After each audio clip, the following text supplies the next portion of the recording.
আজকে বাংলাদেশের সরকার বা বাংলাদেশের মানুষের কাছে একটাই দাবি যে মেধাবীরা যাতে শান্তিতে থাকতে পারে।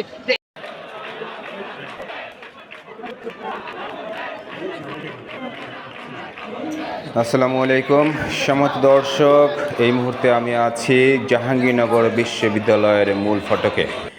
আপনারা দেখতে পাচ্ছেন কোটা বৈষম্যের বিরুদ্ধে আন্দোলনরত জাহাঙ্গীরনগর বিশ্ববিদ্যালয়ের শিক্ষার্থীরা। তারা সাভার আরিচা হাইওয়ে রাস্তা অবরোধ করেই মূলত এই আন্দোলনের ডাক দিয়েছেন।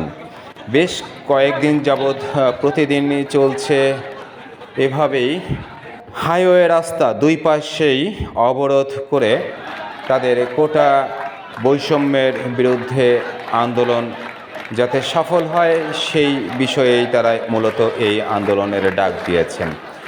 এই আন্দোলনের ডাক দেওয়ার কারণে যে রাস্তাঘাটের জ্যামের সৃষ্টি হয়েছে তার কারণেই দেখা যাচ্ছে যে হাজার হাজার পথচারী কিংবা গাড়ির যাত্রী তারা দীর্ঘ সময় এই 1-2 ঘন্টা যাবত যে দীর্ঘ সময়ে যে জ্যাম লেগে থাকে গাড়ি, সেখান থেকে গাড়ি থেকে নেমে তারা অনেকেই হেঁটে হেঁটে যায় এবং সেখানে আবার অনেক অ্যাম্বুলেন্সও আসছে, জরুরি রোগী আছে কিংবা যে কোনো জরুরি প্রয়োজনে এক প্রান্ত থেকে আরেক প্রান্ত যারা যাবে গাড়িতে করে তাদের অনেকটাই কষ্ট পোহাতে হচ্ছে।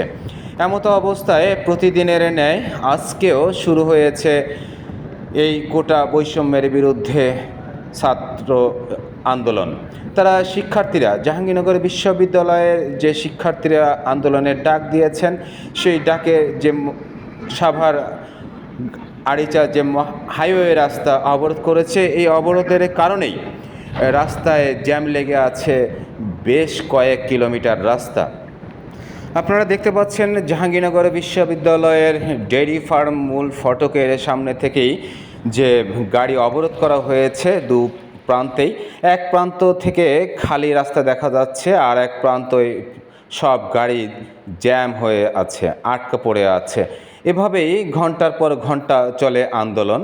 এই আন্দোলনের জের ধরে আজকেও সাভারের রাস্তাটাই পুরোটাই ছিল জ্যাম।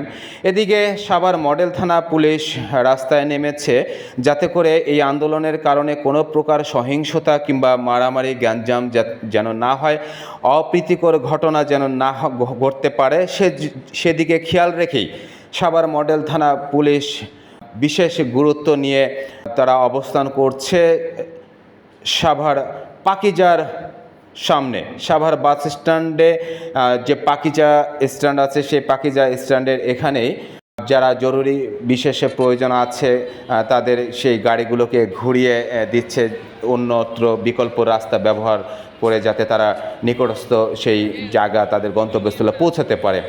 তো এইভাবেই আসলে সাভার মডেল থানা পুলিশ বিশেষ একটা ভূমিকা নিয়ে তারা দায়িত্ব পালন করছে। রাস্তায় তারা নেমেছেন যাতে করে সেই সহিংসতা ঘটনা কিংবা আপত্তিকর অপ্রীতিকর ঘটনা না ঘটে, এদিকেই খেয়াল রাখার জন্যই সাভার মডেল থানা পুলিশের বিশেষ ভূমিকা রাখছে।